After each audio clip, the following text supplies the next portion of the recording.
Օրեր առաջ լույս աշխարհ են եկել շոումենի հանդիսավար Արամ Մելիքյանի եղբոր դուստրերը։ Արամ Մելիքյանի եղբոր կինը միանգամից ամուսնուն երկու դուստր է պարգևել, նրանք են Ամելիան և Էմիլիան։ Զույգը ուներ մեկ դուստր ևս՝ Մանեն։ Ընտանիքը այսօր կերշքեղ կերպով երեխաներին դիմավորել է տանը, տատիկն ու պապիկը հարազատները մեծ ոգևորությամբ զարդարել են տունը և հավուր պատշաճի դիմավորել նրանց տանը։ Ներկայացնում ենք մի քանի կադրեր, որտեղ երևում է, թե ինչպես են ընտանիքի անդամները, այդ թվում Արամ Մելիքյանը, բավականին հուզված կերպով թե հիվանդանոցում և թե տանը դիմավորում աղջիկներին։ Շնորհավորում ենք ընտանիքին այս հիանալի առիթով և մաղթում երեխաներին երջանիկ մանկություն։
Եկան իմ աղջիկները, գեղեցկուհիներն իրանց թագուհի մամայի հետ։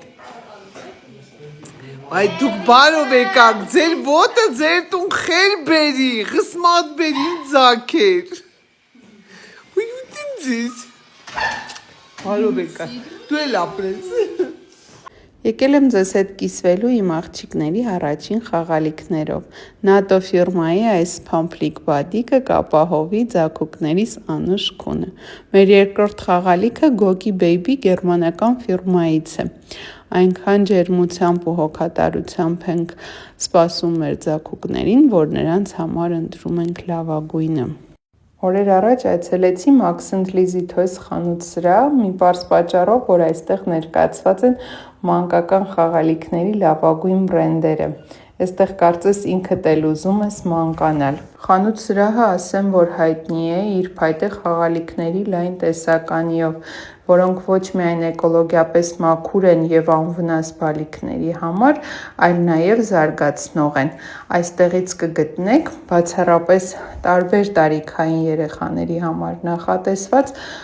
զարգացնող խաղեր, որոնք կփոխանցվեն սերնդե սերունդ։